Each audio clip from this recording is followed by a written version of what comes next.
Hello, people. I hope you guys are doing wonderful. And here I am with amendments for December 2023 and onwards attempt. तो December 2023 एक बहुत ही सुंदर सा examination है. I sincerely hope that आप बच्चे बहुत अच्छे से प्रिपेयर कर रहे हैं. सारे चैप्टर्स के रिविजन्स ऑलरेडी आपके पास में हैं. When it comes to subject of funding and listing, we don't have to worry. आपके पास हर चैप्टर का रिवीजन मैं बिफोर हैंड दे के रखता हूं ताकि आप लोगों को बिल्कुल भी लास्ट मोमेंट पे प्रिपरेशन में परेशानी ना आए. सीएस प्रोफेशनल में इस चीज का हमें ध्यान रखना है that we should not be focusing on just the important areas. We have to focus on all the areas. The only one thing that ICSI is predictable about is that ICSI is unpredictable. वो examination में कुछ भी पूछ सकते हैं and that is why as a student what we can do is we can ensure that we cover the entire syllabus 360. और उसके लिए आपके बहुत सुपर तरीके से हेल्प करेगा आपके क्विक रिविजन्स. ठीक है यार. तो एंश्योर दैट आप बच्चे सारे के सारे चैप्टर्स के बहुत अच्छे से क्विक रिविजन्स देख चुके हैं और कहीं पे भी कुछ परेशानी नहीं है. Quick revisions are super sorted and properly done. Once you are done with the entire revision then what you should do is amendments. इस बार you don't have to worry, the amendments are negligible. यहां तक कि अभी मैं amendments cover करवाऊंगा ना आपके, तो आप देखोगे कि अमेंडमेंट्स कुछ भी नहीं है. कुछ भी नहीं मतलब नेग्लिजिबल हैं. गिनती के कुछ 9 अमेंडमेंट्स हैं और इन 9 के अंदर भी कुछ खासे बड़े अमेंडमेंट्स नहीं हैं. आप बच्चों के लिए जो 2 बड़ी इंपॉर्टेंट अमेंडमेंट्स हैं जो आपको ऑलरेडी पढ़े हैं ऑलरेडी, वो थे SEBI share based employee benefit and sweat equity shares regulation 2021 and then the non convertible securities regulation. इन दोनों के यूट्यूब पे मेरे वीडियोस हैं, तो आशा करता हूं कि आपने वो ऑलरेडी अच्छे से देख लिए हैं. अब उसके बाद में क्या एडिशनल पढ़ना है वो यहां पर आपको पढ़ा दूंगा and you will be super sorted.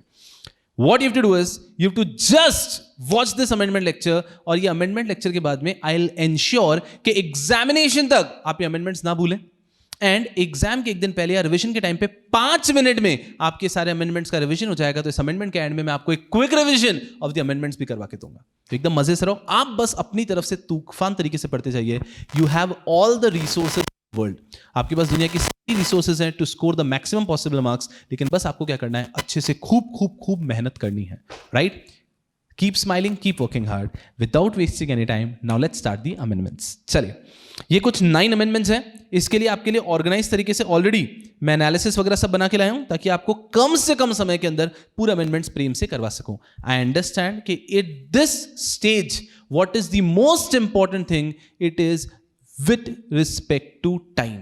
It is with respect to time कि पढ़ना तो है ही है, बट उसको टाइम बाउंड फैशन में कैसे पढ़ना है दैट इज वेरी इंपॉर्टेंट. तो आपका बिल्कुल समय वेस्ट नहीं होगा. यहां पे आपके अमेंडमेंट्स द एनालिसिस आपको मिल जाएगा. नॉर्मली मेरे हैंड रिटन नोट्स अवेलेबल नहीं होते हैं, लेकिन फॉर अमेंडमेंट्स मैंने स्पेसिफिकली पहले ही हैंड रिटन नोट्स को सेव कर लिया है ताकि ये आपके पास हैंड रिटन फैशन के अंदर अवेलेबल रहेंगे. चलो, खेल कूद ऐश करो. So without wasting any time let's start the session. Sir, ये अमेंडमेंट नोट्स कहां से मिलेंगे? Amendment notes I will try कि इस वीडियो के डिस्क्रिप्शन बॉक्स में भी रहें. अपार्ट फ्रॉम इट, जहां पे आपको सारे नोट्स दिखते हैं, वेबसाइट पे आप जाते हैं shubhamsuklacha.com, उसमें आपको दिखता है फ्री डाउनलोड्स, उसके अंदर दिखता है इंपॉर्टेंट ड्राइव लिंक. वहां पे आप पर्टिकुलर सब्जेक्ट में जाएंगे फंडिंग के अंदर, तो वहां पर आपको नोट्स भी मिल जाएंगे. चलिए, एक बार आई जस्ट चेक कि कहीं कोई डिस्टर्बेंस तो नहीं हो रहा है आवाज में. कि हालो हालो हालो हालो हालो तुरुरु तुरुरु, कि hello hello hello. Let's do it. चलिए, यस यारा, जो आपका पहला अमेंडमेंट है, amendment number 1, that is with respect to minimum public share holding. Amendment number 1 बात करता है manner of achieving minimum public share holding, chapter number 1 के अंदर. इसके अंदर क्या है समझना अच्छे से. 2 और मेथड्स ऐड कर दिए हैं achieve minimum public share holding. Minimum public share holding क्या होता है सबको पता है. Standard is 25%. तो कोई भी एक कंपनी है उसके अंदर 25% shares should be held by public.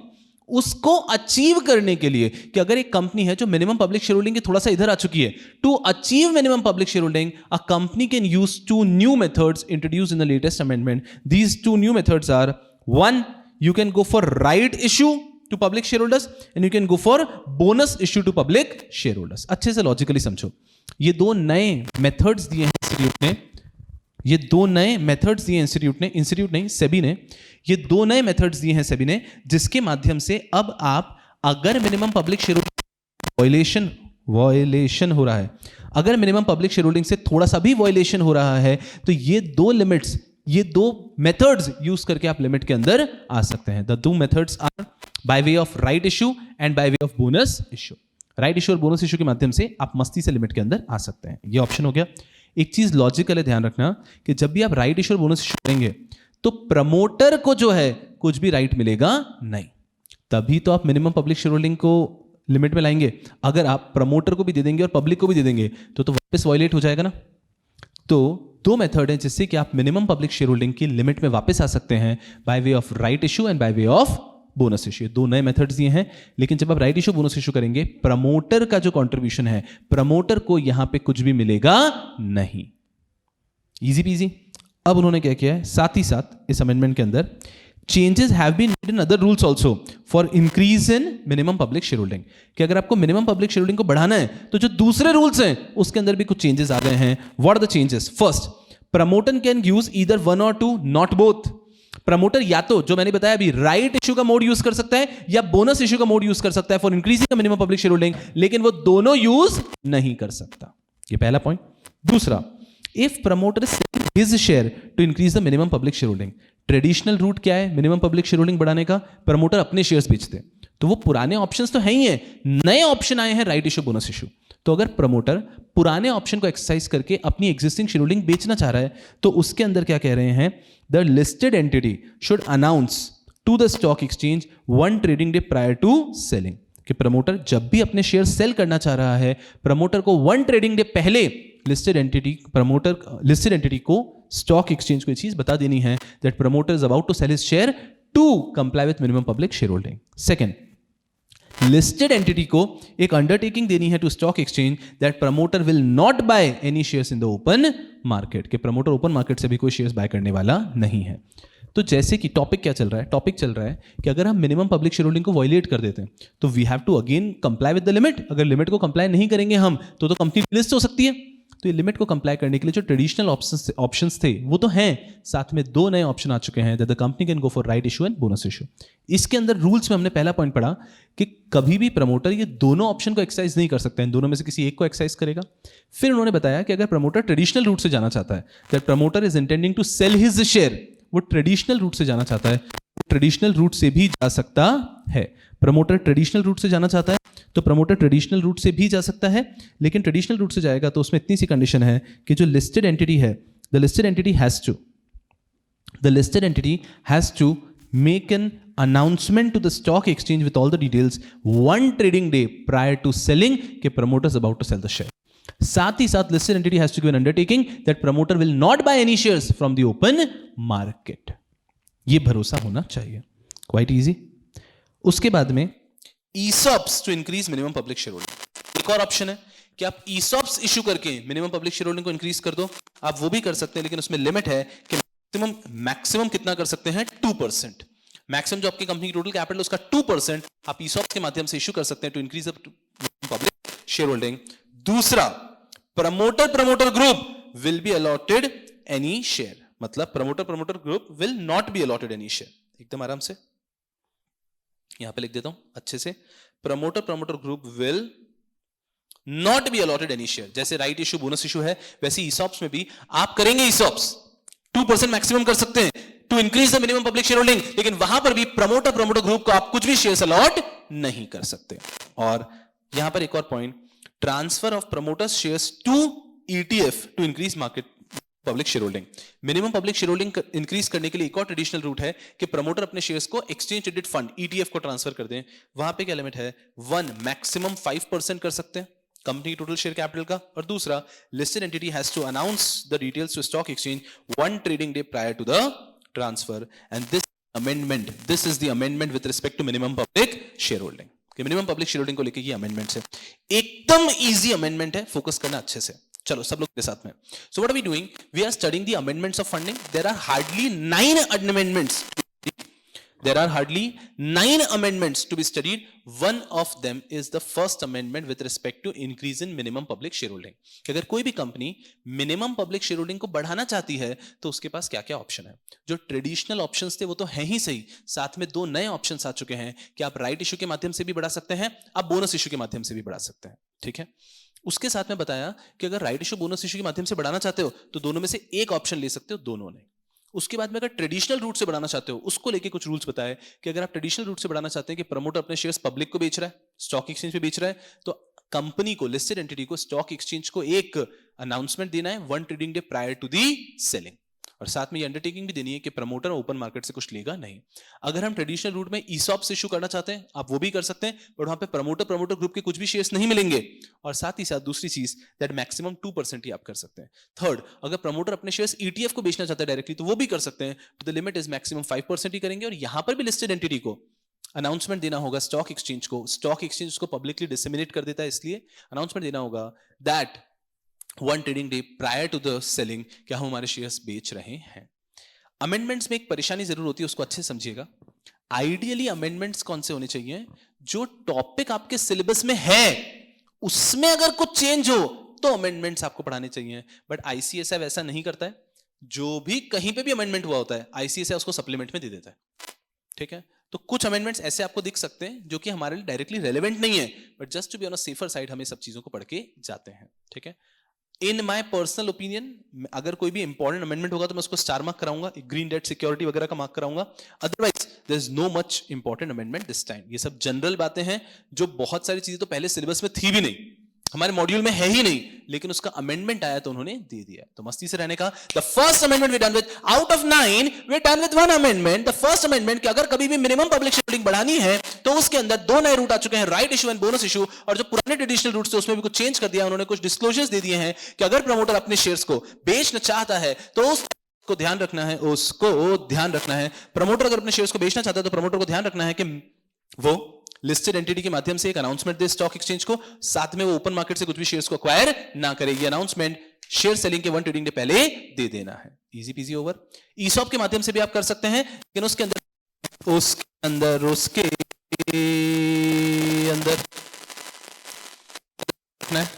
ध्यान रखना है। आई थिंक थोड़ा सा ऑडियो का इश्यू आ रहा है। ईसॉप के माध्यम से भी अगर आप इशू कर रहे हैं तो उसके अंदर आपको ध्यान रखना है कि मैक्सिमम 2% ही कर सकते हो, प्रमोटर ग्रुप को कुछ नहीं मिलेगा। और लास्ट ऑप्शन आ जाता है, अगर आपका प्रमोटर अपने शेयर्स ईटीएफ को दे रहा है तो उस केस में मैक्सिमम 5% ही कर सकते हैं, और यहां पर भी एक अनाउंसमेंट देना है 1 trading day prior to the issue, easy peasy over. Are we understanding? चलो, आई थिंक कुछ माइनर इशू आ रहा है, ठीक है। मैं एक बार चेक करवाता हूं कि ऑडियो वगैरह सब परफेक्ट है, and then we'll continue the session again. चलो, yes people, I hope everything is super perfect and we are good to go. The first amendment we've studied, in the second amendment,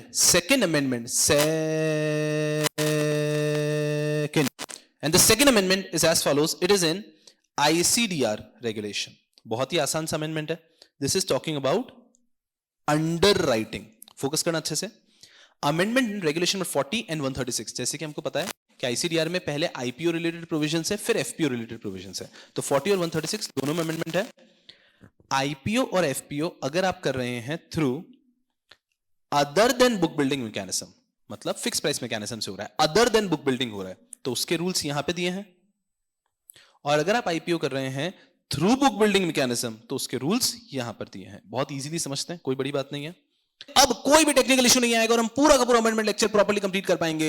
हम लोग यहां पे पढ़ रहे थे amendment with respect to underwriter. Underwriter में कुछ छोटे से चेंजेस आए हैं, चेंजेस भी नहीं कह सकते, एडिशंस आए हैं, उसको अच्छे से समझते हैं कि अगर कभी भी अंडरराइटर को अपॉइंट कर रहे हैं आप फॉर आईपीओ और FPO, in the case of issue other than book building, fix price वगैरह इशू हो रहा है, तो वहां पर issuer has to enter into an agreement with merchant banker और stock broker prior to filing the prospectus. Prospectus file करने के पहले अग्रीमेंट एंटर हो जाना चाहिए हमारा मर्चेंट बैंकर के साथ में। For what? For maximum securities to be subscribe और to be subscribe in case of rejection of bids. कि कितनी मैक्सिमम सिक्योरिटीज उनको सब्सक्राइब करना है, इन केस ऑफ रिजेक्शन भी उनको कितना सिक्योरिटी सब्सक्राइब करना होगा, at a price not lower than the issue price. उनको एक प्राइस पे मिलेगा जो इशू प्राइस से कम नहीं हो सकता। कितना इजी है, और यही कॉपी पेस्ट किया उन्होंने उधर भी। ये भी अमेंडमेंट, डब्बा है डब्बा, अंकल का टीवी डब्बा।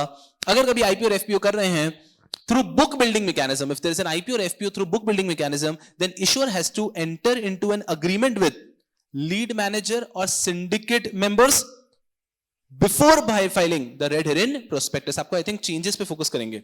नॉर्मली जब इशू होता है तब मर्चेंट बैंकर बोला जा रहा है, स्टॉक ब्रोकर बोला जा रहा है, लेकिन जब बुक बिल्डिंग मैकेनिज्म हो रहा है तब रेड हैंड प्रोस्पेक्टस इशू किया जाता है और लीड मैनेजर और सिंडिकेट मेंबर बोला जा रहा है। बाकी सब कुछ सेम है कि हमें एग्रीमेंट एंटर करना है जिसके अंदर लिखा होगा maximum securities to be subscribed और to be subscribed in case of rejection of bids at a price not less than issue price. ये हो गया सेकंड अमेंडमेंट भी।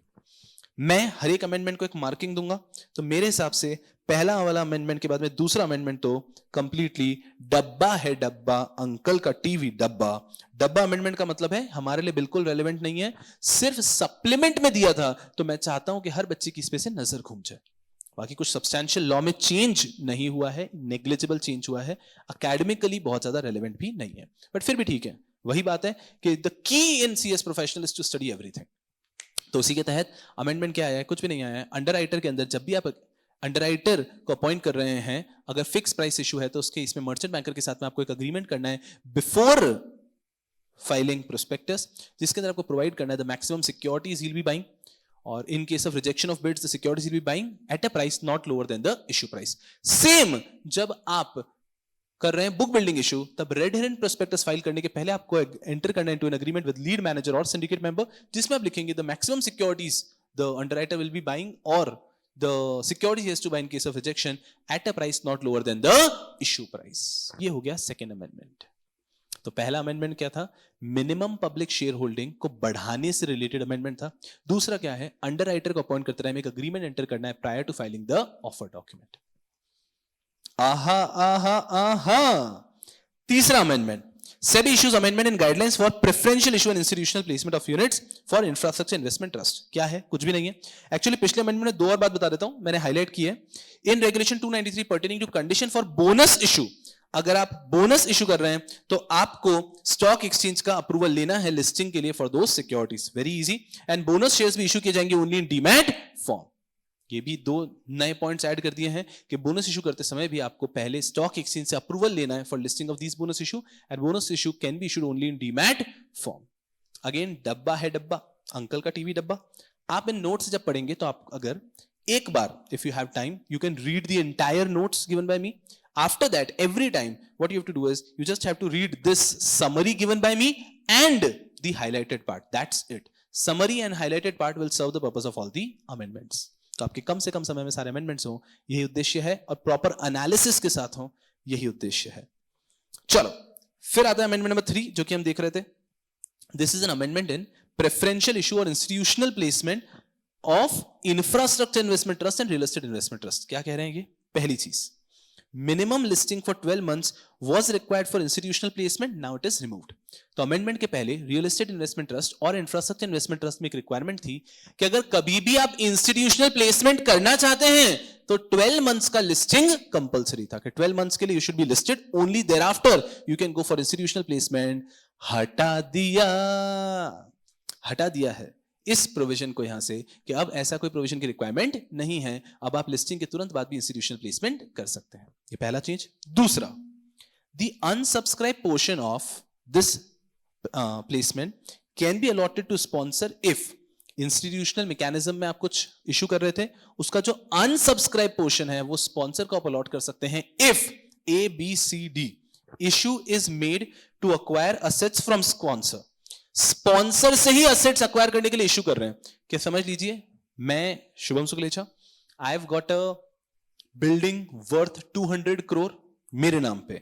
आई want this building to be transfer to real estate investment trust. ये building अब real estate investment trust के नाम पे transfer हो जाए, तो रियल एस्टेट इन्वेस्टमेंट ट्रस्ट मुझे तो पैसे देगा ना 200 crore, बिल्कुल ठीक है।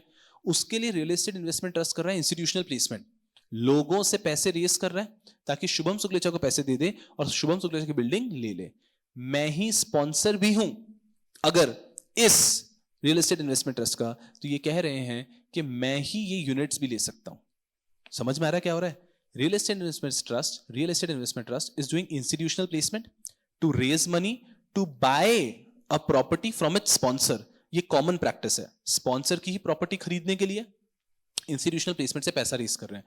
तो यहां पे अगर शॉर्टफॉल हो जाएगा तो स्पॉन्सर को भी यूनिट्स अलॉट किए जा सकते हैं। तो उसमें होगा क्या? इफेक्टिवली 200 करोड़ रुपए स्पॉन्सर को मिलने ही वाले थे, उसमें से 20-30 करोड़ के स्पॉन्सर ने और यूनिट्स ले लिए।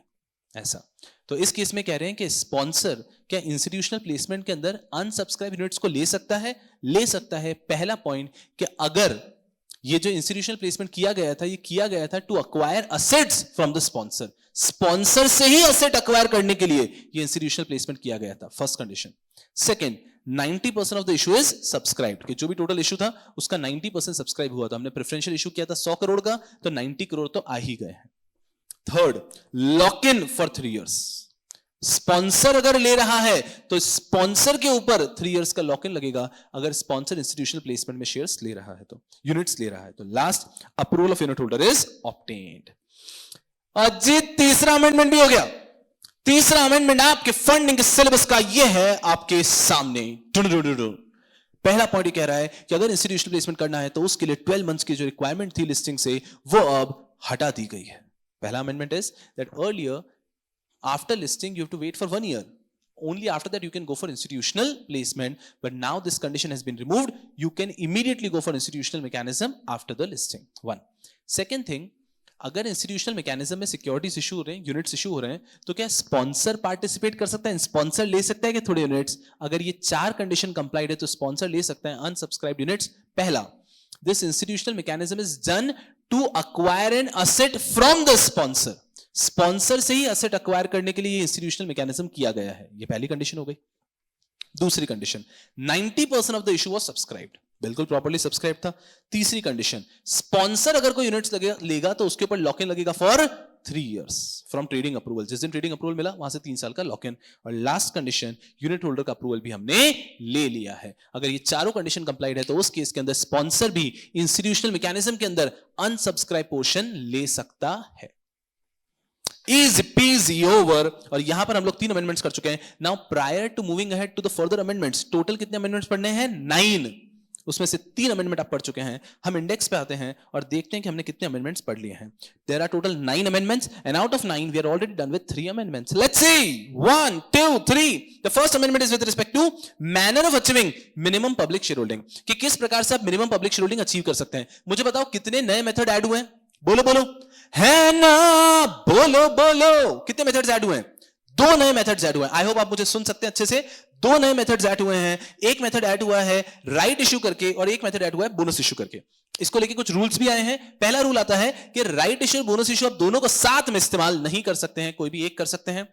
प्रमोटर ट्रेडिशनली जैसे अपने शेयर्स सेल करता था मिनिमम पब्लिक शेयर होल्डिंग को अचीव करने के लिए, वो अभी भी कर सकता है, लेकिन उसमें ध्यान रखना है कि listed entity will have to give an announcement to stock exchange. Stock exchange will disseminate to public. This announcement has to be given 1 trading day prior to selling. Parallelly listed entity also has to give an undertaking कि sponsor market से shares खरीदेगा नहीं। इसके अलावा अगर आप ESOP करने के माध्यम से भी मिनिमम पब्लिक शेयर होल्डिंग को बढ़ाना चाह रहे हैं तो आप कर सकते हैं, but the maximum limit is of 2%।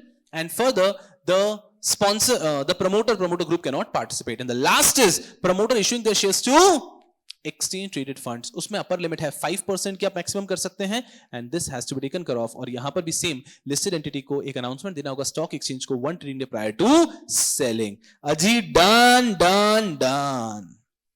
दूसरा अमेंडमेंट हमने पढ़ा था SEBI ICD regulation with respect to underwriter. Underwriter को लेके कुछ खास अमेंडमेंट नहीं आया है कि अगर फिक्स प्राइस इशू है या फिर आपका बुक बिल्डिंग इशू है तो आपको ऑफर डॉक्यूमेंट देने के पहले, मतलब फिक्स प्राइस इशू में प्रोस्पेक्टस के पहले, बुक बिल्डिंग इशू में रेड हैंड प्रोस्पेक्टस के पहले आपको एक अग्रीमेंट एंटर करना है। फिक्स प्राइस इशू में मर्चेंट बैंकर के साथ और बुक बिल्डिंग के केस में लीड मैनेजर सिंडिकेट मेंबर्स के साथ में। अग्रीमेंट में क्या लिखा होता है कि कितने मैक्सिमम सिक्योरिटीज हैं जो ये लोग अक्वायर करेंगे, कितने सिक्योरिटीज जो अक्वायर करेंगे in case of cancellation of bids, and इनको सिक्योरिटीज दी जाएगी at a price not lower than the issue price. Done done done done. फिर आता तीसरा अमेंडमेंट जो हमने पढ़ा है with respect to preferential issue and institutional placement for real estate investment trust and infrastructure investment trust. पहले एक rule था कि जब भी ये लिस्टिंग कराते हैं उसके 1 साल बाद ही इंस्टीट्यूशनल मैकेनिज्म से यूनिट्स इशू कर सकते हैं। अब वो कंडीशन हट गई है, अब आप तुरंत भी कर सकते हैं। दूसरा इनका कहना है कि क्या स्पॉन्सर इंस्टीट्यूशनल मैकेनिज्म के अंदर अनसब्सक्राइब यूनिट्स खरीद सकता है? अगर ये 4 कंडीशन आप कंप्लाई करते हैं तो अनसब्सक्राइब यूनिट स्पॉन्सर ले सकता है। पहली कंडीशन कि इंस्टीट्यूशनल मैकेनिज्म किया गया है to acquire assets from sponsor, 90% of the units have been subscribed, 3 years का लॉक इन लगाया जाएगा। और एक और कंडीशन है, एक और कंडीशन क्या है यार? एंड लास्ट एक कंडीशन है यूनिट होल्डर्स का अप्रूवल आपने ले लिया है। अरे यार 3 अमेंडमेंट्स हो गए। Don't you think it's too easy? बस आपको ऐसे ही बने रहना है एंड इसी प्रकार से 6 और अमेंडमेंट्स होंगे और वील बी सुपर डन। चलिए आ रहा हूं, without wasting any more time let's talk about amendment number 4. और सर इतना सा अमेंडमेंट है? जी हां, इतना सा अमेंडमेंट है. Facility of conducting meeting of unit holder of real estate investment trust and infrastructure investment trust through video conferencing. SEBI ने allow कर दिया है कि रियल एस्टेट इन्वेस्टमेंट ट्रस्ट और इंफ्रास्ट्रक्चर इन्वेस्टमेंट ट्रस्ट भी अपनी मीटिंग वीडियो कॉन्फ्रेंसिंग के माध्यम से कर सकते हैं. अमेंडमेंट डन अजी, डन डन डन.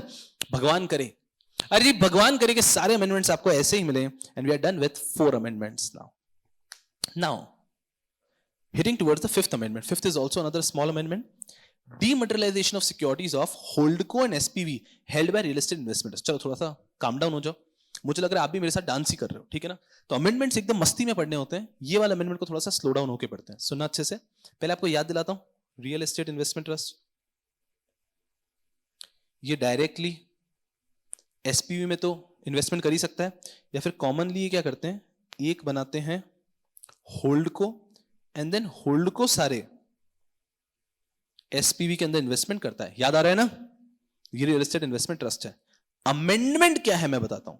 अमेंडमेंट इतना सा है कि अब उन्होंने कह दिया है कि ये जो real estate investment trust SPV में डायरेक्टली शेयर्स लेगा या फिर real estate investment trust HoldCo में भी शेयर्स लेगा, these have to be compulsorily in demat form. अनिवार्य रूप से ये डीमैट फॉर्म के अंदर ही होने चाहिए. देखो होल्डको जो आगे शेयर्स लेता था वो तो पहले भी डीमैट फॉर्म में होते थे, because HoldCo is a company ना, तो पहले भी डीमैट फॉर्म में होते थे. बट अब इन्होंने कह दिया कि होल्डको के जो शेयर्स रीट के पास है या एसपीवी के जो शेयर्स डायरेक्टली रीट के पास हैं, they also have to be compulsorily in demat form. I think इस चार्ट से बहुत सिंपल तरीके से कंसेप्ट को आप समझ सकते हो. अदरवाइज इसको पढ़ने में भी आप 5 मिनट वेस्ट करते हैं. कितना सिंपल है कि रियल एस्टेट इन्वेस्टमेंट ट्रस्ट या इंफ्रास्ट्रक्चर इन्वेस्टमेंट ट्रस्ट होल्डको या एसपीवी में जो भी इन्वेस्टमेंट करता है, that also has to be held in demat form. आपको दिख ही रहा है, प्राइवेट कंपनी पे अगर डीमैट कंपलसरी कर दिया तो I think now demat will be made compulsory everywhere. That's the vision of SEBI कि हर जगह पे डीमैट का बोलबाला होना चाहिए. चलो 5 अमेंडमेंट तक हम लोग सब साथ में आ चुके हैं और आपको समझ में आ रहा है कि these are super easy amendments. And now आपको लिए चलते हैं अमेंडमेंट नंबर 6. चलो अमेंडमेंट नंबर 6 बात करता है अमेंडमेंट इन एआईएफ रेगुलेशन. अब एआईएफ में जो भी छोटे मोटे अमेंडमेंट्स होंगे उसको सबको अच्छे से पढ़ेंगे. ऑल्टरनेटिव इन्वेस्टमेंट फंड बहुत इजी अमेंडमेंट्स है इस बार, कोई परेशानी की बात नहीं है, अच्छे से समझना. ऑल्टरनेटिव इन्वेस्टमेंट फंड के अंदर पहला अमेंडमेंट ये है कि एआईएफ हैज टू इंश्योर, क्या इंश्योर करना है, कि जो भी फॉरेन इन्वेस्टर है, एआईएफ हैज टू इंश्योर कि जो भी फॉरेन इन्वेस्टर है, हमने पढ़ा है एआईएफ की डेफिनेशन में कि एआईएफ मनी रेज कर सकता है फ्रॉम इंडिया और even from investor outside India. याद तो आ रहा है कि एआईएफ में फॉरेन इन्वेस्टर हो सकता है. अब ये क्या कह रहे हैं कि एआईएफ में अगर फॉरेन इन्वेस्टर है तो foreign investor should be a resident of a country who is signatory to IOSCO और a bilateral agreement with SEBI. ये हम ऑलरेडी पढ़े हैं अगर आपको याद होगा तो, कि अगर कभी भी आप फॉरेन इन्वेस्टर को इनवाइट करते हैं तो हमें ध्यान रखना है कि हम हर किसी कंट्री के इन्वेस्टर को अलाउ नहीं करें, हम सिर्फ कुछ स्पेसिफाइड कंट्री के इन्वेस्टर को ही अलाउ करें. तो उसमें पहला पॉइंट कह रहे हैं कि आप कभी भी अगर एआईएफ में फॉरेन इन्वेस्टर हो रहा है कोई प्रॉब्लम नहीं है, लेकिन the foreign investor should be a resident of a country. एक ऐसी कंट्री का रेसिडेंट होना चाहिए जो कि या तो आईओएससीओ की मेंबर है, who is a member of IOSCO, signatory to IOSCO, और who is a signatory to a bilateral agreement with SEBI. SEBI और उस कंट्री का एक बायलेटरल अग्रीमेंट है और उस कंट्री का कोई इन्वेस्टर है तो उसे भी एआईएफ में अलाउ करेंगे इंडिया में.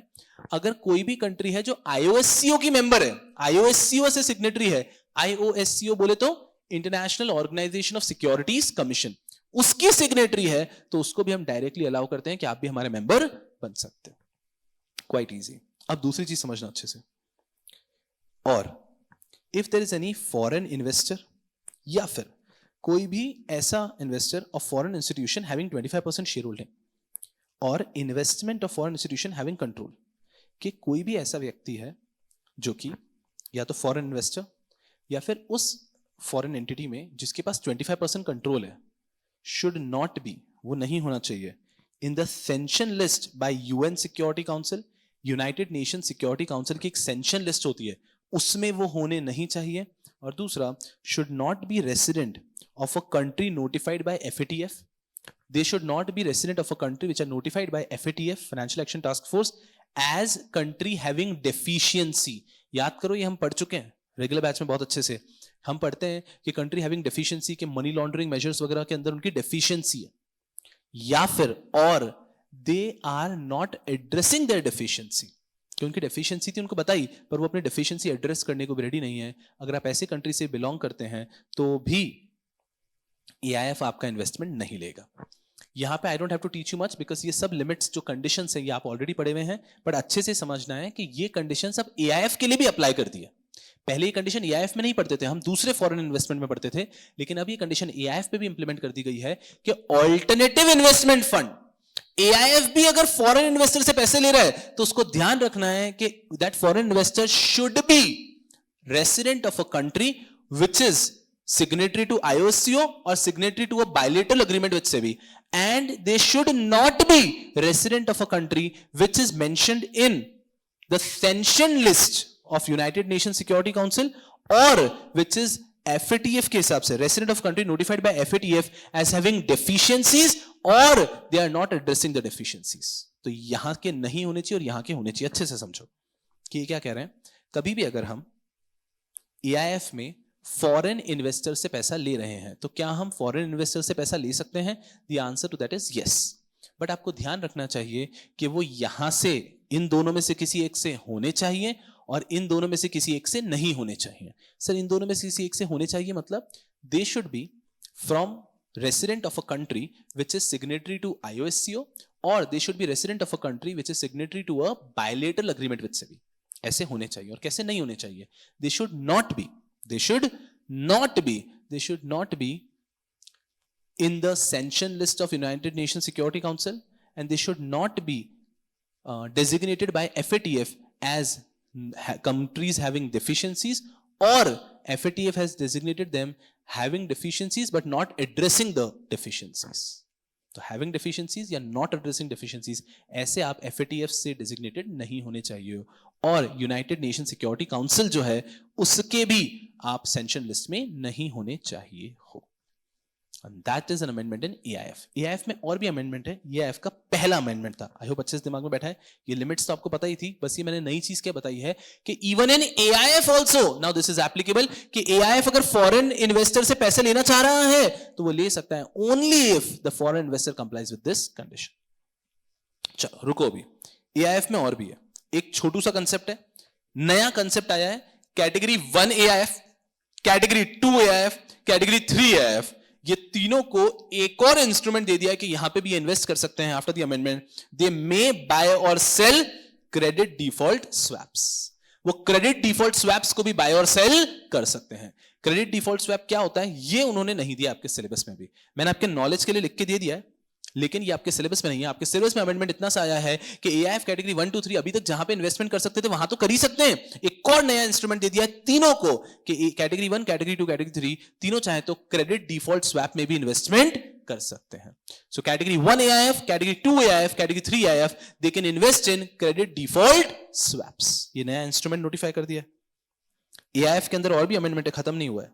चलो ये एक और अमेंडमेंट है AIF का, अच्छे से समझना ये वाला भी। ये वाला एग्जाम के लिए I don't believe is relevant, लेकिन हम चांस नहीं लेते इसलिए हम सब कुछ पढ़ते हैं। चलो इनका क्या कहना है, फोकस करना अच्छे से, कि जो AIF के अंदर डिस्ट्रीब्यूशन कमीशन होता है, डिस्ट्रीब्यूशन फीस या प्लेसमेंट फीस कहते हैं, कि अगर मान लीजिए मैं एजेंट, जैसे कि म्यूचुअल फंड के एजेंट होते हैं ना, वैसे ही समझ लो मैं AIF का एजेंट हूं और मैं आपके AIF के साथ रजिस्टर हुआ हूं कि हे AIF मैं आपको क्लाइंट लाके दूंगा और आप मुझे कमीशन देना, फीस देना। तो ये डिस्ट्रीब्यूशन फीस को लेके एक प्रोविजन इस बार उन्होंने नया कंसेप्ट लाए हैं, उसको समझो अच्छे से। डिस्ट्रीब्यूशन कमीशन इन AIF कि AIF में डिस्ट्रीब्यूशन कमीशन कैसा रहेगा। आपने बचपन में पढ़ा होगा म्यूचुअल फंड के अंदर कि म्यूचुअल फंड दो टाइप के हो सकते हैं, डायरेक्ट और रेगुलर। रेगुलर वो म्यूचुअल फंड होते हैं जिसके अंदर डिस्ट्रीब्यूटर के थ्रू आप खरीदते हैं, डिस्ट्रीब्यूटरशिप फीस जाती है, वैसा ही कंसेप्ट है, वैसा ही कंसेप्ट है। रेगुलर में आप डिस्ट्रीब्यूटर के थ्रू खरीदते हैं, डायरेक्ट में तो आप डायरेक्टली AMC से खरीदते हैं। अब ये क्या कह रहे हैं, AIF should also bring up that concept, direct and regular. Regular में आप डिस्ट्रीब्यूटरशिप रखेंगे और डायरेक्ट में वो डायरेक्टली आपसे लेंगे, डायरेक्ट के अंदर कोई भी डिस्ट्रीब्यूटरशिप लगेगी नहीं। देखते हैं क्या कहा है इन्होंने।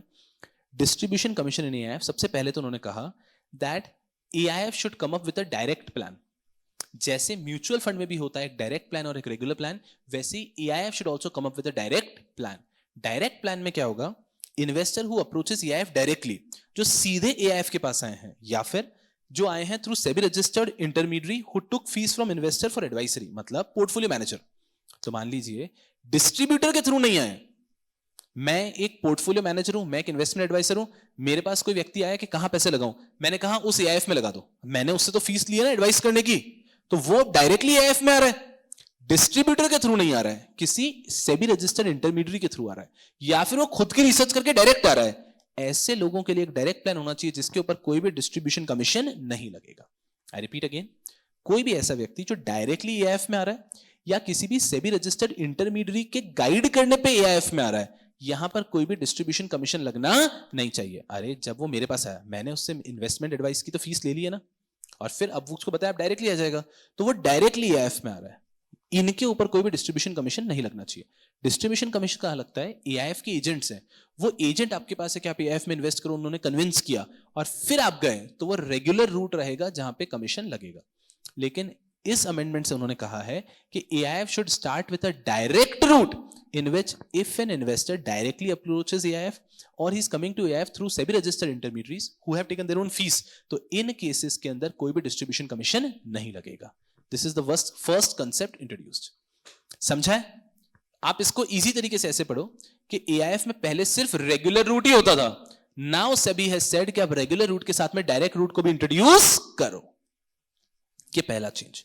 दूसरा चेंज और बाकी, उन्होंने इंट्रोड्यूस किया एक trail model of commission. Trail model of commission क्या होता है? ये उन्होंने अभी अभी इंट्रोड्यूस ही किया नया नया।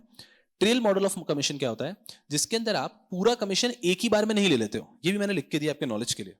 ट्रेल बेसिस का मतलब होता है fees paid for each year that you hold an investment. अब इनका क्या मतलब है?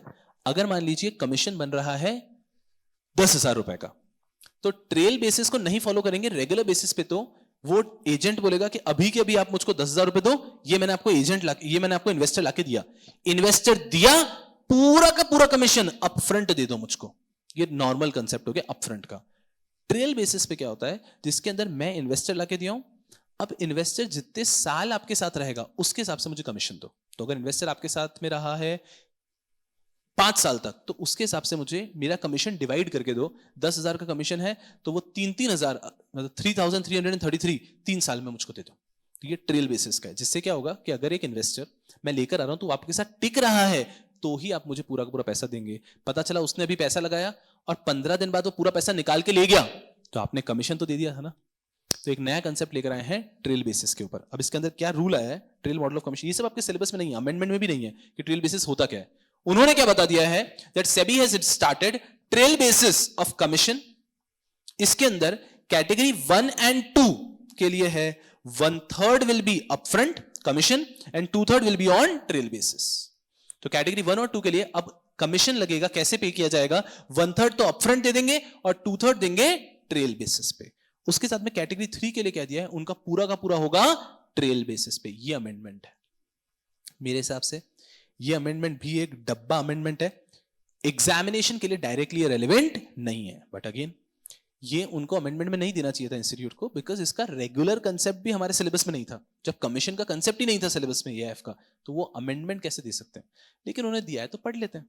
लेट्स सी क्या अमेंडमेंट है। 2 अमेंडमेंट है, 2 नए कंसेप्ट इंट्रोड्यूस किए हैं। एक तो उनका कहना है कि अभी तक सिर्फ रेगुलर रूट चलता था, अब आप डायरेक्ट रूट को भी इंट्रोड्यूस करो कि अगर कोई भी व्यक्ति डायरेक्टली एआईएफ की यूनिट्स खरीदता है तो उसके ऊपर कमीशन लगेगा नहीं।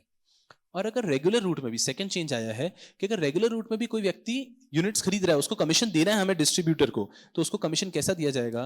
कैटेगरी 1 एंड 2 में 1/3 देंगे अपफ्रंट, 2/3 देंगे ट्रेल बेसिस पे, जितने साल वो हमारे साथ इन्वेस्टर रहा। और कैटेगरी 3 है तो पूरा का पूरा कमीशन दिया जाएगा on trail basis, nothing upfront. और ये है हमारा एक छोटू सा अमेंडमेंट ऑफ एआईएफ। इसके बाद में एआईएफ का एक लास्ट अमेंडमेंट और बचता है, which is another very easy amendment. तो एआईएफ के अंदर बहुत सारे अमेंडमेंट हुए हैं, इतने ज्यादा भी नहीं हुए, इजी अमेंडमेंट्स हैं। क्या है? Investor will be excused or excluded to participate in investment in AIF. कब इन्वेस्टर को एक्सक्लूड कर देंगे कि आप पार्टिसिपेट नहीं कर सकते? When an investor can be excused or excluded from participation. ये 3 केसेस। पहला, if such investment will lead to violation of the regulation. अगर उसको इन्वेस्टमेंट करने दिया तो रेगुलेशन वायलेट हो जाएगी। If such investment leads to violation of the regulation, allow नहीं करेंगे। दूसरा, if such investment would result in material adverse effect on the scheme, अगर उसके इन्वेस्टमेंट से मटीरियल एडवर्स इफेक्ट हो रहा है स्कीम को, तो पहला पॉइंट, अगर रेगुलेशन वायलेट हो रहा है तो इन्वेस्टर को एक्सक्यूज कर देंगे, एक्सक्लूड कर देंगे। दूसरा, अगर इन्वेस्टर के इन्वेस्टमेंट करने से क्या हो रहा है, मटीरियली एडवर्स इफेक्ट हो रहा है, तो भी उसको एक्सक्लूड कर देंगे, एक्सक्यूज कर देंगे। और लास्ट कहते हैं, if an investor, if they are excused, then AIF या फिर कोई भी और व्हीकल से वो एआईएफ में इन्वेस्ट करना चाह रहे तो वो भी एक्सक्लूड हो जाएंगे। मतलब अगर शुभम सुखलेचा को एक्सक्यूज कर दिया, एक्सक्लूड कर दिया, अब मैं एआईएफ एबीसी में इन्वेस्टमेंट नहीं कर सकता, तो शुभम सुखलेचा क्या कर रहा है, वो अपना पैसा लगा रहा है एआईएफ एक्सवाईजी में, और एक्सवाईजी को बोल रहा है तुम एबीसी में इन्वेस्ट करो, तो वो भी अलाउड नहीं है। शुभम सुखलेचा पैसा लगा रहा है किसी सीआईएस में, और सीआईएस को बोल रहा है तुम एआईएफ में इन्वेस्ट करो, तो वो भी अलाउड नहीं है। तो if any person is excluded from investing in AIF directly, he can not invest in AIF indirectly also through any investment vehicle. ये क्या कह रहे हैं, दो पॉइंट बताए हैं। ये दो केसेस के अंदर you are not allowed to invest in AIF, investor will be excused, excluded. क्या दो केसेस हैं, अगर उसके इन्वेस्टमेंट से लॉ वायलेट हो रहा है, या उसके इन्वेस्टमेंट से स्कीम पे एडवर्स इफेक्ट आ रहा है, एडवर्स इफेक्ट आ रहा है, लॉ वायलेट हो रहा है। दो पॉइंट्स हो गए। फिर तीसरा पॉइंट उन्होंने बताया कि अगर एआईएफ में कोई व्यक्ति एक्सक्लूडेड है, एक्सक्यूज है, वो डायरेक्टली भी नहीं कर सकता है और वो इनडायरेक्टली भी नहीं कर सकता है इन्वेस्टमेंट, वो किसी के थ्रू भी नहीं कर सकता है। ये है एआईएफ का टोटल अमेंडमेंट्स। इसके बाद में नॉन कन्वर्टेबल सिक्योरिटी के अमेंडमेंट चालू हो जाएंगे, एकदम मस्ती से देखेंगे, कोई लोड नहीं है। लेकिन उसके पहले एक बार एआईएफ के अमेंडमेंट्स को वापस देखते हैं। अरे बहुत ही इजी है। ऑल्टरनेटिव इन्वेस्टमेंट फंड के आई थिंक 5 अमेंडमेंट्स है, will see what all amendments आते हैं। पहला अमेंडमेंट कहता है कि एआईएफ जब फॉरेनर से पैसा लेगा तो वो ध्यान रखेगा कि फॉरेनर कैसी कंट्री से होना चाहिए और फॉरेनर कैसी कंट्री से नहीं होना चाहिए।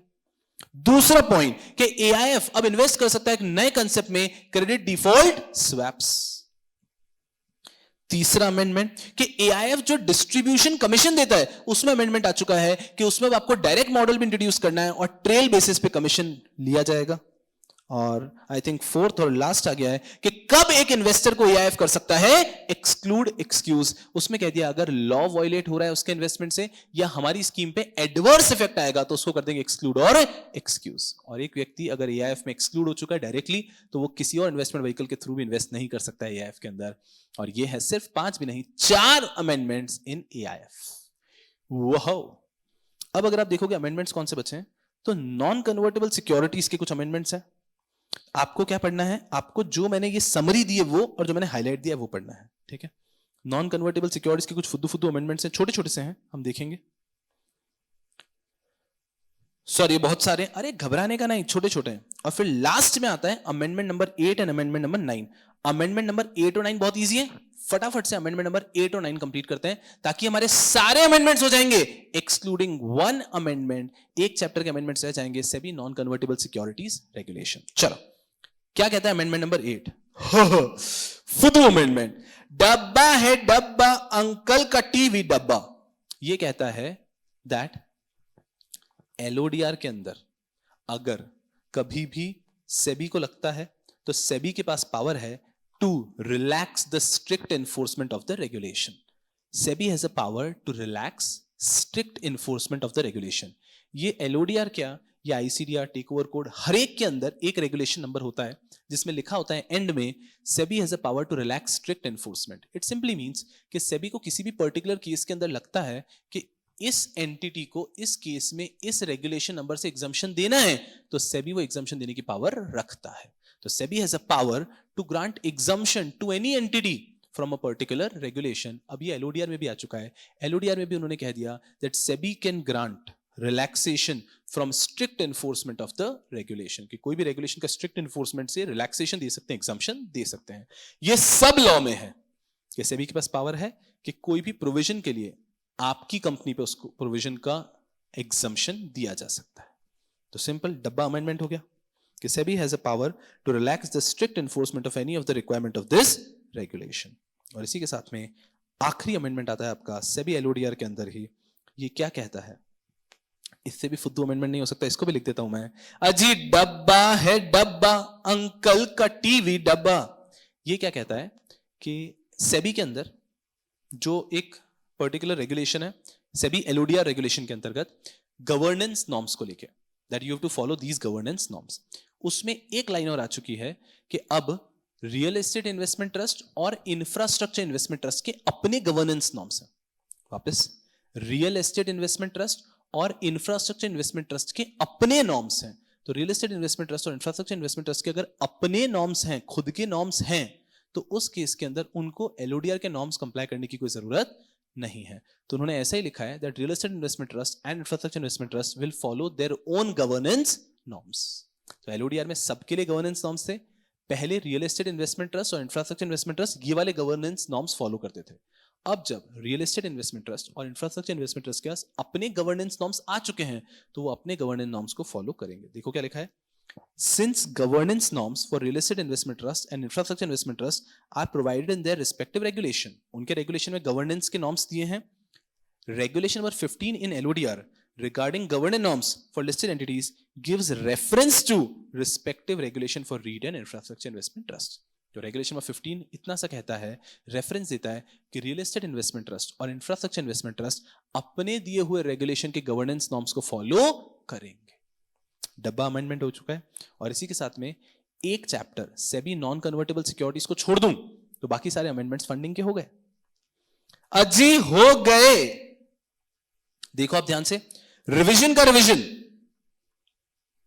सर ये रिवीजन का रिवीजन क्या है? ये कंसेप्ट है हमारा कि जब हम क्विक रिवीजन भी करते हैं तो क्विक रिवीजन के एंड में हम रिवीजन का रिवीजन करते हैं। तो हमने अमेंडमेंट्स तो पढ़े, अब इस अमेंडमेंट के अमेंडमेंट एक फटाफट से क्विक अमेंडमेंट्स करेंगे हम लोग, जिसके अंदर हमारा सिर्फ एक नहीं बचा है। ये 7th अमेंडमेंट नहीं हुआ है हमारे।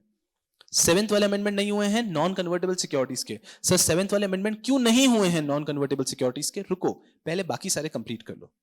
सबसे पहला, manner of achieving minimum public share holding. ये क्या कहता है कि अगर आप मिनिमम पब्लिक शेयर होल्डिंग के अंदर आ चुके हो, अगर आप मिनिमम शेयर होल्डिंग के अंदर आ चुके हो तो आपको इंश्योर करना है कि आप फटाफट से मिनिमम पब्लिक शेयर होल्डिंग को टच कर दो, लिमिट के ऊपर वापस आ जाओ, 25% को वापस टच कर लो आप। उसके लिए 2 नए फॉर्मेट दे दिए गए हैं, 2 नए ऑप्शंस दे दिए गए हैं। You can even do that by bonus issue और you can do that by right issue. आप बोनस इशू के माध्यम से या राइट इशू के माध्यम से वो कर सकते हैं। थम्स अप, कोई प्रॉब्लम नहीं है।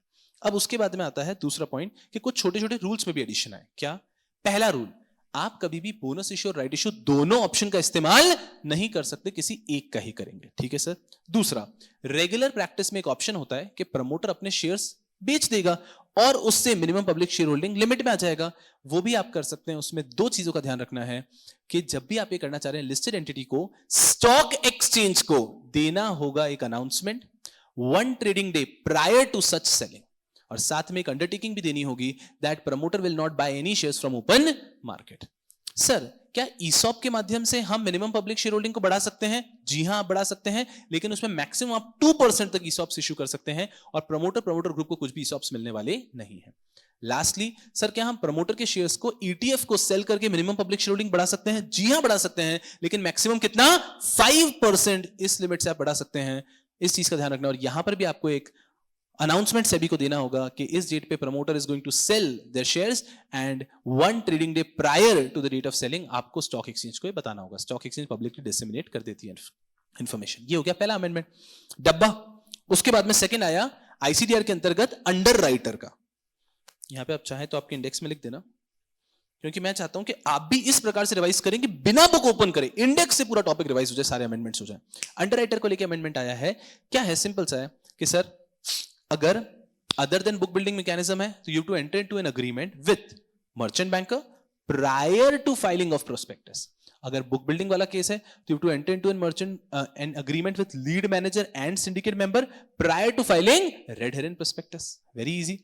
उसके बाद में आपको क्या करना है? अग्रीमेंट में क्या होना चाहिए? अग्रीमेंट में दोनों जगह पे अग्रीमेंट में क्या होगा? The maximum number of securities that the underwriter is expected to buy, the number of securities that underwriter has to buy in case of rejection, and ये जो भी इनको बाय करना होगा at a price not lower than the issue price. बहुत आसान।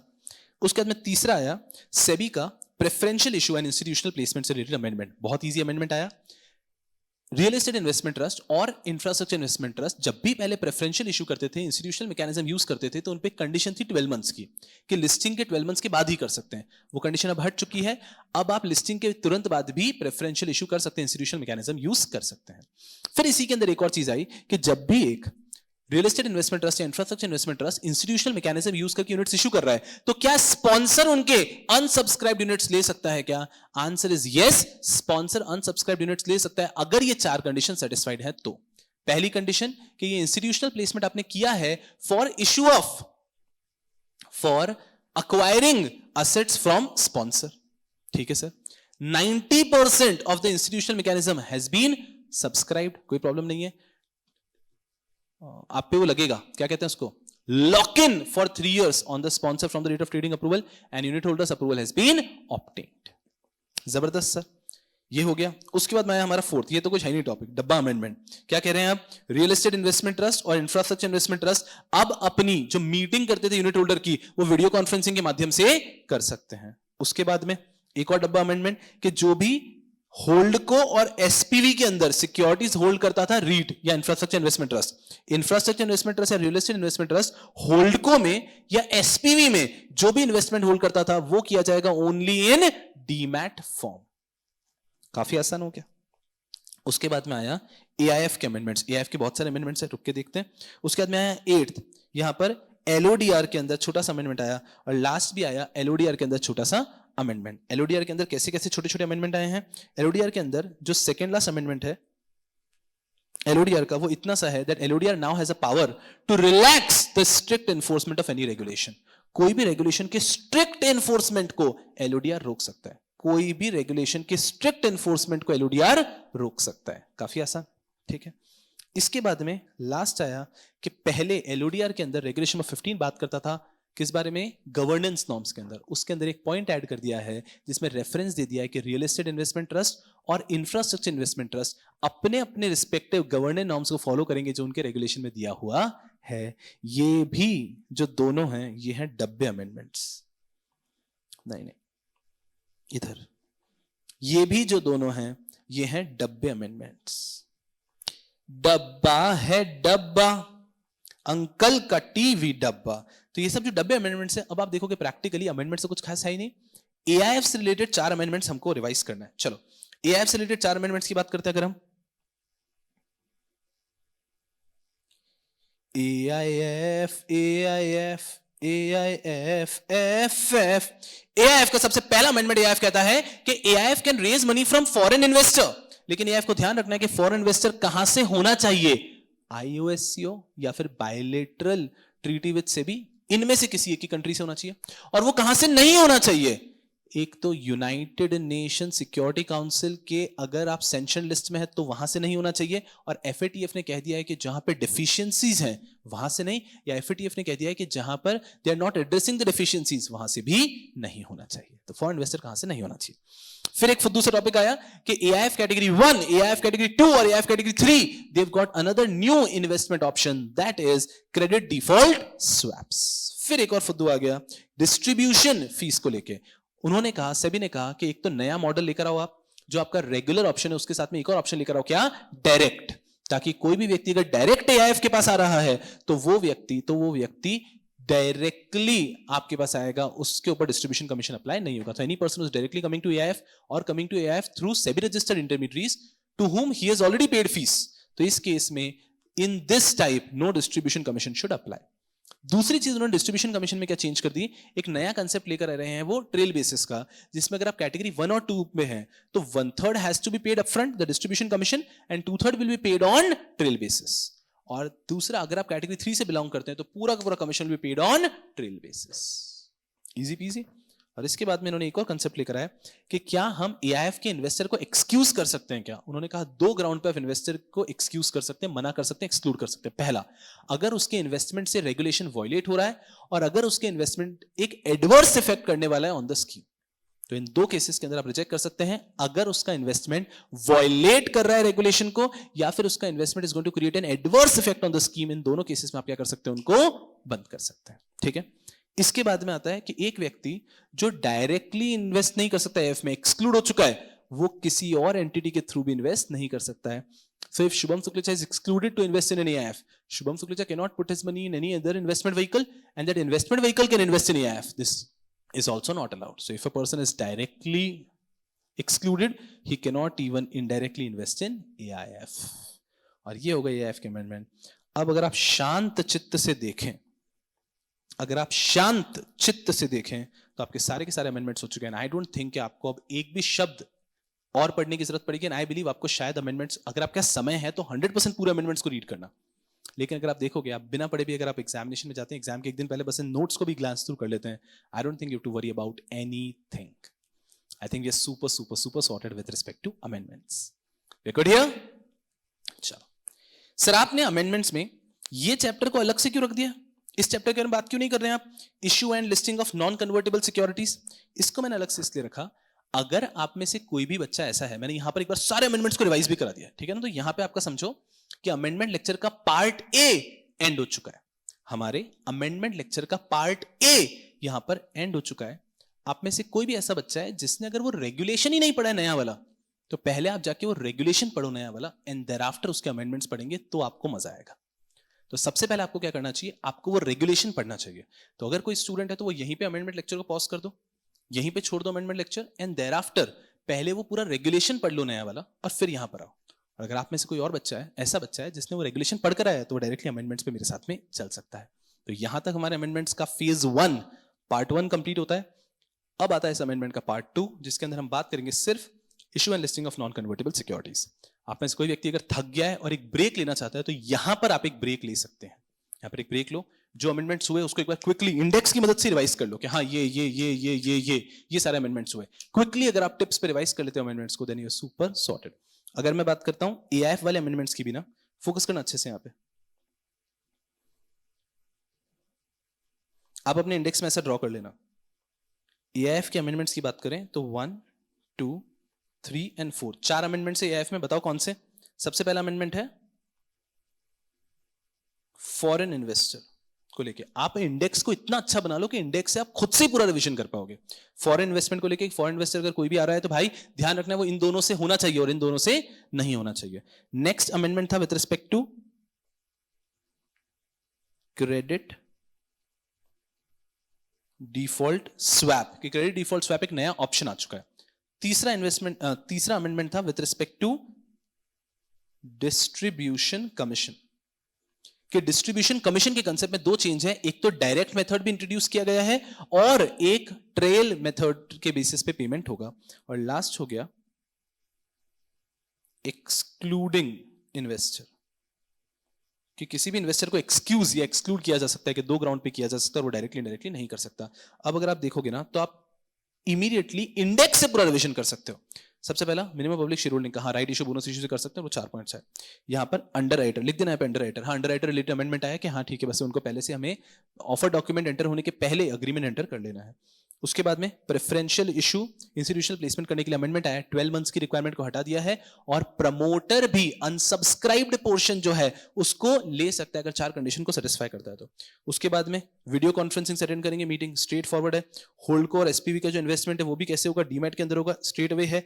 AIF के अंदर 4 अमेंडमेंट्स है। फॉरेन इन्वेस्टर को ध्यान रखना है, वो यहीं से होना चाहिए। क्रेडिट डिफॉल्ट स्वैप अब अलाउ हो चुका है। डिस्ट्रीब्यूशन कमीशन के अंदर डायरेक्ट मेथड भी आना चाहिए और ट्रेल मेथड को इंट्रोड्यूस कर दिया है, और इन्वेस्टर को एक्सक्लूड कर सकते हो इन 2 ग्राउंड्स के ऊपर।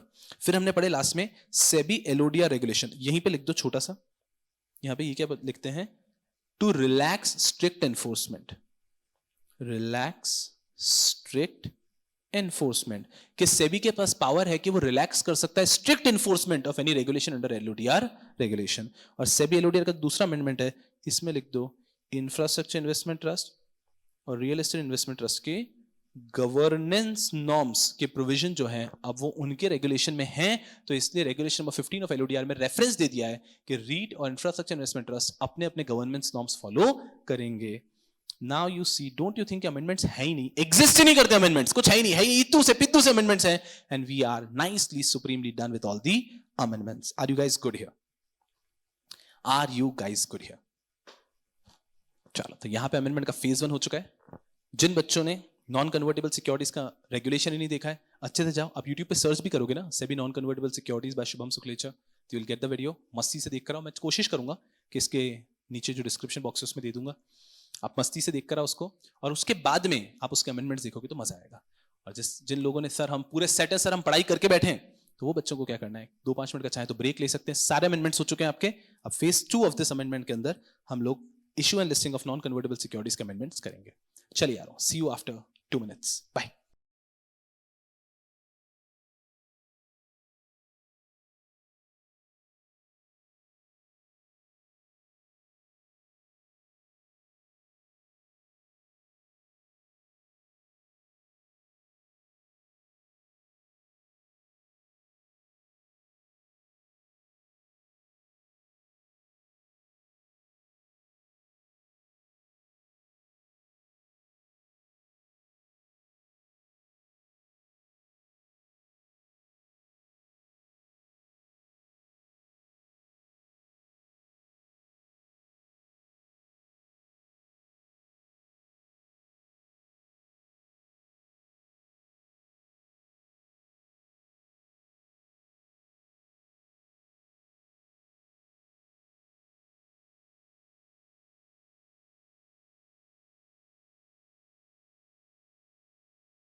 यस यारा. तो अब अमेंडमेंट्स के पार्ट 2 की तरफ चलते हैं, जिसके अंदर हम बात करेंगे हमारे नॉन कन्वर्टेबल सिक्योरिटीज के अमेंडमेंट्स को लेके. तो सब्सटैंशियल अमेंडमेंट्स हमने ऑलरेडी कवर कर दिए. आई होप उसका आपने तूफान रिवीजन भी कर लिया है. और यहां पर हम लोग नॉन कन्वर्टेबल सिक्योरिटीज को रिलेटेड कुछ बारीक अमेंडमेंट्स के बारे में बात करेंगे. पेशेंटली सुनिएगा, hardly it will take 15 minutes and will be able to cover everything. इसको बस पेशेंटली सुनिएगा. इसको हम शुरू से एंड तक नहीं जाते हुए पीछे से शुरू करते हैं, बिकॉज शुरुआत में बहुत ईजी अमेंडमेंट्स हैं, वो तो 2 minutes में हो जाएंगे. हम पहले बड़े अमेंडमेंट्स पे डिस्कशन कर लेते हैं. तो हमें सबसे पहला अमेंडमेंट दिख रहा है transition bond. So there is a concept, additional requirement for the issuer of transition bond. तो ट्रांजिशन बॉन्ड करके एक नया कंसेप्ट लेकर आए हैं. और ट्रांजिशन बॉन्ड को लेके क्या कंसेप्ट है, शांति से समझने की कोशिश करना. ट्रांजिशन बॉन्ड का मतलब एक ऐसा बॉन्ड जो हम इशू कर रहे हैं ताकि हमारी जो इंडस्ट्री, हमारी जो कंपनी है, वो करंटली जैसे बिजनेस कर रही थी वो अब सस्टेनेबल वे में बिजनेस करना चाहती है. तो हम अगर मान लीजिए बिजनेस के अंदर कोल यूज करते थे बहुत ज्यादा, but now we want to switch from coal to electric. हमारे करंट बिजनेस के अंदर वाटर वेस्टेज बहुत होता था, अब हम उसको स्विच करें वाटर वेस्टेज से सस्टेनेबल तरीके से करें. तो अगर कोई भी एक कंपनी अपने बिजनेस करने के तरीके, ऑपरेशंस को चेंज करके more sustainable way of operations में जाना चाहती है और वो उसके लिए फंड्स रेज करना चाहती है, तब जो वो बॉन्ड्स इशू करेगी उसको हम बोलेंगे transition bonds. Very simple. So non convertible securities के अंदर ये एक नया कंसेप्ट आया है ट्रांजिशन बॉन्ड्स का. तो कोई भी एंटिटी को अपने ऑपरेशंस करने के तरीके को सस्टेनेबल करना है तो वो उसके लिए पैसा रेज कर सकती है by issue of transition bonds. इन एंटिटीज के ऊपर एडिशनल डिस्क्लोजर देने होंगे इन लोगों को in the offer document, in the centralised database, in annual report, in आपके annual report, obviously annual report के अंदर. तो आपको यहां पर कुछ एडिशनल डिस्क्लोजर्स देने होंगे, एकदम सिंपल.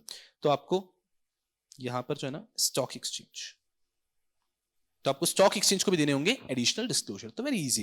तो अगर आप ट्रांजिशन बॉन्ड इशू करना चाहते हैं तो आप कर सकते हैं. ये एक नया कंसेप्ट आया है. यू टू रिमेंबर कि ट्रांजिशन बॉन्ड क्यों इशू किए जाते हैं. हमारे बिजनेस ऑपरेशंस को हम मोर सस्टेनेबल ऑपरेशंस की तरफ ले जाना चाहते हैं.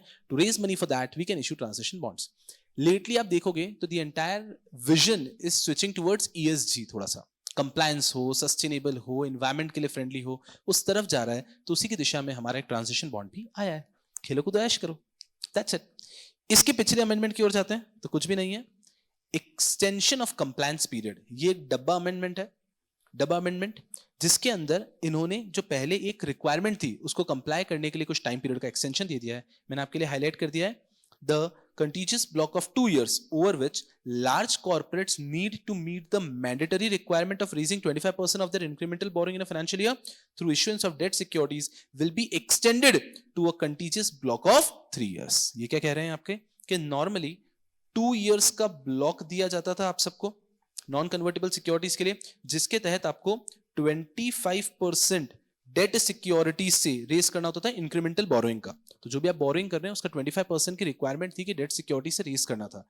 ये आपको करना था फॉर ब्लॉक ऑफ 2 years, कि 2 साल में आप जो भी एडिशनल बोरोइंग कर रहे हैं उसका 25% डेट सिक्योरिटी से होना चाहिए। इस 2 years के ब्लॉक को कर दिया गया है 3 years। जैसे कि मैं हमेशा कहता हूं, अमेंडमेंट्स आइडियली आने चाहिए उन टॉपिक्स के जो हमारे सिलेबस में है, लेकिन इंस्टीट्यूट क्या करती है, जब सप्लीमेंट देती है तो जो भी अमेंडमेंट्स आए उन सबको दे देती है, भले ही वो आपके सिलेबस में मेन टॉपिक था या नहीं। तो पेशेंटली आपको थोड़ा सा समझना है, 100% समझ में आएगा। तो क्या पढ़ाया मैंने आपको कि जो ब्लॉक ऑफ 2 years का कंसेप्ट था, उस ब्लॉक ऑफ 2 years को कर दिया गया ब्लॉक ऑफ 3 years, जिसके अंदर आपको इंक्रीमेंटल बोरोइंग की कंडीशन को कंप्लाई करना है। अगेन काफी इजी। इसके ऊपर आते हैं एक और अमेंडमेंट को लेके। इसके पहले वाला अमेंडमेंट बहुत खास है, तो इसको देख लीजिए। Period of subscription for public issue of debt securities and non convertible redeemable preference shares, कि कभी भी आप पब्लिक इश्यू कर रहे हैं तो अमंग द फ्यू अमेंडमेंट्स ये एक अच्छा अमेंडमेंट है, बाकी सब डब्बे अमेंडमेंट है। इसके पहले ग्रीन डेट सिक्योरिटीज की बात करूंगा, वो भी अच्छा अमेंडमेंट है, बाकी मेजॉरिटी डब्बे अमेंडमेंट है। तो ये क्या कहता है कि जब भी आपका पीरियड ऑफ सब्सक्रिप्शन होगा वो कैसा होगा, तो अगर आप कभी भी इश्यू करना चाह रहे हैं डेट सिक्योरिटीज या फिर नॉन कन्वर्टेबल रिडीमेबल प्रेफरेंसेस, जैसे कि हम जानते हैं non convertible securities regulation cover ही करता है मोस्टली डेट सिक्योरिटीज और नॉन कन्वर्टेबल रिडीमेबल प्रेफरेंसेस को। तो इसको अगर आप इश्यू करना चाहते हो, पीरियड ऑफ सब्सक्रिप्शन का रूल क्या होगा? ऑफर पीरियड रहेगा मिनिमम 3 days, मैक्सिमम 10 days। काफी आसान, आईसीडीआर के साथ इनलाइन कर दिया है। आईसीडीआर में हम पढ़ते हैं that the period of subscription will remain open for a minimum period of 3 days and a maximum period of 10 days। Same ICDR के कंसेप्ट को यहां ले आए हैं, याद करो।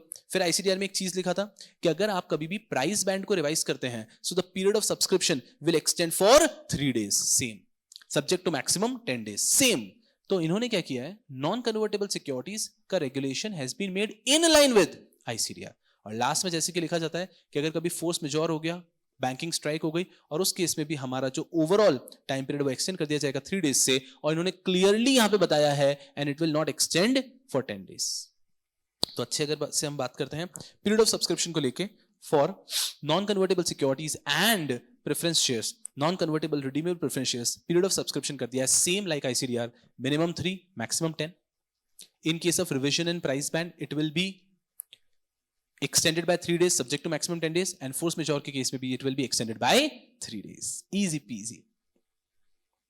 इसके बाद में अगर हम देखते हैं तो ये एक अच्छा अमेंडमेंट है, समझना अच्छे से,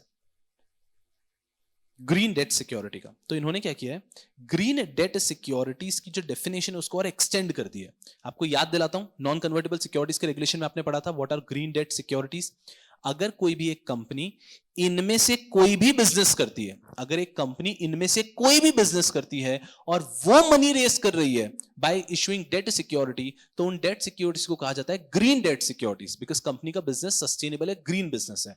तो अगर कोई भी कंपनी जो इनमें से कोई भी बिजनेस कर रही है वो अगर डेट सिक्योरिटी इशू करती है तो उसे कहते हैं ग्रीन डेट सिक्योरिटीज। इसके अंदर जो पहले बिजनेस थे उसमें कुछ एडिशंस आ गए। तो पहले जो हमने पढ़े थे उसमें कुछ एडिशंस आ चुके हैं, ब्लू बॉन्ड, येलो बॉन्ड, ये सब एक्सटेंड हो गया है। अभी हमने पढ़ा ट्रांजिशन बॉन्ड, ट्रांजिशन बॉन्ड भी यहां पर आ चुका है। तो you don't have to worry about this amendment specifically. Green debt securities की जो डेफिनेशन आपने रेगुलेशन में पढ़ी थी, आप सिर्फ वो डेफिनेशन भी पढ़ेंगे तो चलेगा। एग्जामिनेशन के अंदर कभी पूछ लिया जाता है, मान लीजिए कि what are green debt securities, तो you are not expected to write all of them, you cannot write all of them, you just have to select and write any 7-8। कि green debt security refers to those securities which are issued by an issuer to raise debt and which is involved in one of the following businesses। और फिर ये business activities का आपको example दे देना है। I hope you are understanding. एक बार रीड करेंगे तो मजा आएगा, लेकिन ग्रीन डेट सिक्योरिटीज का जो आपने रेगुलेशन के अंदर पढ़ा है उसमें कोई भी पॉइंट में चेंज नहीं है, जो आपने पढ़ा था वो सब के सब रहेंगे। ये कुछ माइनर पॉइंट्स और ऐड हो गए, transition bond, blue bond, yellow bond, ये सब ऐड हो चुका है। इसके बाद में एक्चुअली स्पीकिंग लास्ट अमेंडमेंट है ये, इसके बाद में ऊपर सारे डब्बे अमेंडमेंट है। ये क्या कहता है कि अगर कभी भी इश्यू और लिस्टिंग हो रहा है, किसका देखना, किसका, परपेचुअल डेट का या फिर perpetual non convertible preference shares का। परपेचुअल डेट और perpetual non convertible preference shares के लिए उन्होंने कुछ प्रोविजन दिए हैं कि इसके अंदर सिर्फ एक ऐसा issuer perpetual debt instrument issue कर सकता है, perpetual non convertible redeem preference issue कर सकता है, which is permitted by RBI. So only an issuer which is permitted by RBI can go for perpetual debt instrument and perpetual non-convertible redeemable preference shares. वो security issue करेंगे investor को, ये non equity capital रहेगी और ये होगा perpetual debt instrument या perpetual non convertible preference share. तो सिंपल है कि परपेचुअल इंस्ट्रूमेंट इशू कौन कर सकता है, तो ये कर सकता है only an issuer permitted by RBI. बस ये ध्यान रखना है. फिर उनका कहना है कि आरबीआई और इशूअर के पास पावर रहेगी, जैसे कि वो कन्वर्ट कर सकते हैं उसे इनटू इक्विटी, तो ये भी पावर रहेगी. आरबीआई चाहे तो कन्वर्जन टू इक्विटी की प्रोविजन रख सकता है रेयर केसेस में. राइट ऑफ करेंगे इंटरेस्ट या प्रिंसिपल, कि कोई भी इंटरेस्ट या प्रिंसिपल पहले का बाकी उसको राइट ऑफ करने की भी पावर रहेगी. डीलिंग इंटरेस्ट और प्रिंसिपल, अगर इंटरेस्ट और प्रिंसिपल टाइम पे नहीं पे कर पाए तो उसको डीले करने की भी पावर रहेगी. अर्ली रिकॉल, अगर आप चाहें तो अर्ली रिकॉल भी कर सकते हैं. आपने कहा था कि हम परपेचुअल रखेंगे, बट आप 10 इयर्स के बाद चाहें तो उनको रिकॉल कर सकते हैं. ये भी प्रोविजन आरबीआई अपने हाथ में रख सकता है, इश्योर अपने हाथ में रख सकता है, एंड कोई भी टर्म्स को चेंज करने का भी प्रोविजन रख सकते हैं. आपको इस अमेंडमेंट में कुछ खास ध्यान नहीं रखना है. हमारे सिलेबस में परपेचुअल पे फोकस नहीं है, बट आपको यह जरूर ध्यान रखना है कि सिर्फ वो इश्यूअर्स परपेचुअल बॉन्ड्स या परपेचुअल प्रेफरेंशियल्स इशू कर सकते हैं which are allowed by RBI. Random companies, आज रिलायंस चाहे तो रिलायंस परपेचुअल इंस्ट्रूमेंट्स इशू नहीं कर सकती. तो only those instruments which are permitted by RBI वही कर सकते हैं. जनरली आरबीआई रैंडम कंपनीज को अलाउ भी नहीं करती है. जिनका फाइनेंस बिजनेस है उस दिशा में आरबीआई अलाउ करेगी. चलिए, इसके साथ में इसके पहले एक फुदूस अमेंडमेंट है. Timeline has been provided for listing of securities on private placement basis under SEBI issue and listing of non convertible securities regulation 2021. उसके अंदर प्राइवेट प्लेसमेंट के टाइमलाइंस नहीं थे, अब उन्होंने प्राइवेट प्लेसमेंट की भी टाइमलाइंस दे दिए हैं. But a good news is that timelines is yet not in your syllabus. आपके सिलेबस में उन्होंने सप्लीमेंट में बस इतनी सी लाइन दी है कि टाइमलाइंस आ चुके हैं. अब अभी तक टाइमलाइंस नहीं थे रेगुलेशन में, अब टाइमलाइंस आ चुके हैं, but you don't have to study timelines. तो ये भी डब्बा हो गया. एक छोटी सी चीज इसको नोट करना कि time period for listing for non convertible securities was earlier what, I think self explanatory है. Earlier it was T+4 and now it has been reduced to T+3. तो नॉन कन्वर्टेबल सिक्योरिटीज जब भी list होंगे, पहले T+4 में listing होती थी, अब T+3 के अंदर लिस्टिंग हो जाएगी. छोटू सा अमेंडमेंट. इसके बाद में अब कुछ बचता नहीं है, बस ठीक है. SEBI has prescribed a framework for entities operating desirous of operating as online bond platform. एक नया प्लेटफॉर्म लेकर आ रहे हैं, ऑनलाइन बॉन्ड प्लेटफॉर्म, जिसपे सारे बॉन्ड्स लिस्ट होंगे. तो it will take some time, but ये एक नया कंसेप्ट आने वाला है. डब्बा. Next, this operational circular is a compilation of the relevant existing circular. SEBI ने एक नया ऑपरेशनल सर्कुलर इशू किया है. सेबी ने नॉन कन्वर्टेबल सिक्योरिटीज के लिए बहुत सारे सर्कुलर्स इशू कर दिए थे, तो उसमें कंफ्यूजन हो रहा था. तो सेबी ने अभी रिसेंटली एक ऑपरेशनल सर्कुलर इशू किया which was nothing but a compilation of all the previous circulars. पुराने सारे सर्कुलर्स का एक सिंगल कंपाइलेशन किया और उसे कह दिया operational circular. Just for your knowledge. Yes, and I think the last amendment of non convertible securities is this, that जो भी सिक्योरिटीज इशू कर रहे हैं non convertible security regulation secured basis पे, अगर नॉन कन्वर्टेबल सिक्योरिटीज रेगुलेशन में debt security issue की जा रही है सिक्योर्ड बेसिस पे, तो it has to be 100% security cover. देखो क्या लिखा है, ये मैंने हाईलाइट भी किया है, सेम चीज को यहां पे भी लिखा है, अच्छे समझना. The security cover should be 100% और a higher amount as per the offer document और debenture trust deed to cover the principal and interest. तो अगर आज एक कंपनी है वो 100 करोड़ के डिबेंचर्स रेस कर रही है, डिबेंचर्स इशू करके मनी रेस कर रही है, उन्होंने अपने ऑफर डॉक्यूमेंट में लिखा है कि हम लोग इतनी सिक्योरिटी रखेंगे which will be enough to pay the principal and interest. तो उनको ध्यान रखना है 110 करोड़ 120 करोड़ इतनी आप असेट रखना है, so that we can have 100% security cover covering principal as well as interest. तो जब भी आप नॉन कन्वर्टेबल सिक्योरिटी इशू कर रहे हैं या प्रेफरेंस इशू कर रहे हैं और आप कमिटमेंट दे रहे हैं कि ये सिक्योर्ड रहने वाला है, तो आपको इंश्योर करना है it has to be 100%, not just for principal, even for interest. और अगर कोई कंपनी चाहता है कि वो अपने ऑफर डॉक्यूमेंट में हायर अमाउंट प्रिस्क्राइब करना चाहता है कि हम तो प्रिंसिपल का 150% का असेट रखेंगे, तो अगर आपने ऑफर डॉक्यूमेंट में हायर अमाउंट रखा है तो वो हायर अमाउंट की आपकी सिक्योरिटी होनी चाहिए. The security cover should be 100% और higher amount as per the offer document or as per the debenture trust deed, covering 100% of the principal and interest. और ये आपके नॉन कन्वर्टेबल सिक्योरिटीज के सारे अमेंडमेंट्स हो गए पूरे. तो अगर आप प्रैक्टिकली देखेंगे तो अदर अमेंडमेंट्स में फिर भी मजा है. नॉन कन्वर्टेबल सिक्योरिटीज में बहुत थोड़े से अमेंडमेंट हैं, बट बारीक अमेंडमेंट है. एक बार वापस नॉन कन्वर्टेबल सिक्योरिटी के सारे अमेंडमेंट्स को देखते हैं.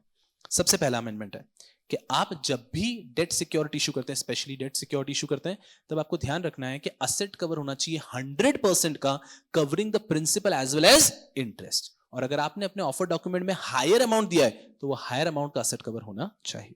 पहला अमेंडमेंट। दूसरा अमेंडमेंट डिब्बा अमेंडमेंट है यहां पे कि एक ऑपरेशनल सर्कुलर आ चुका है जिसने पुराने सारे सर्कुलर का मर्ज करके एक सिंगल सर्कुलर बना दिया है, आपको पढ़ना नहीं है।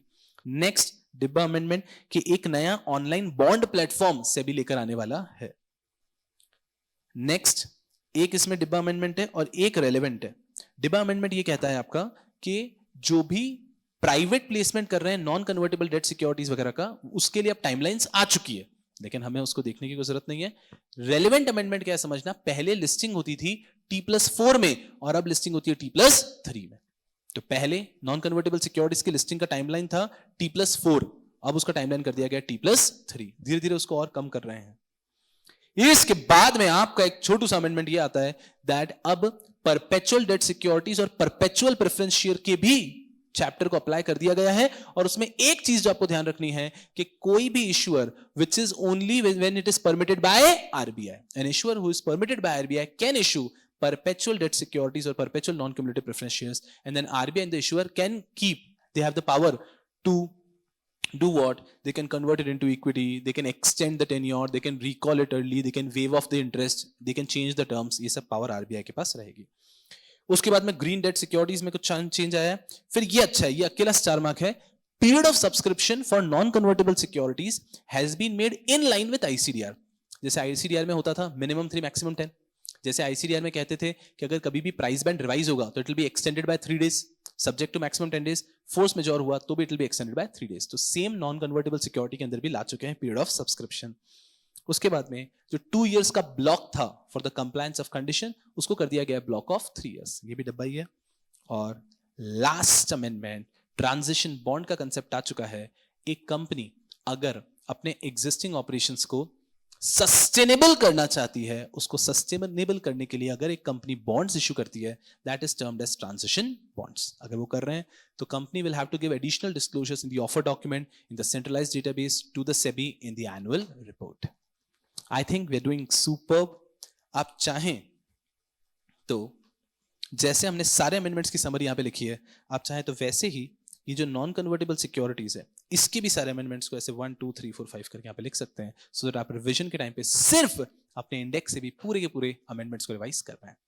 I hope that you guys have loved the amendments. I guess the amendments are on your tips, and I don't think you have to worry about the amendments while going in the examination, right? खिलो को ऐश करो, खूब खूब पढ़ो, and खूब खूब खूब आगे बढ़ो।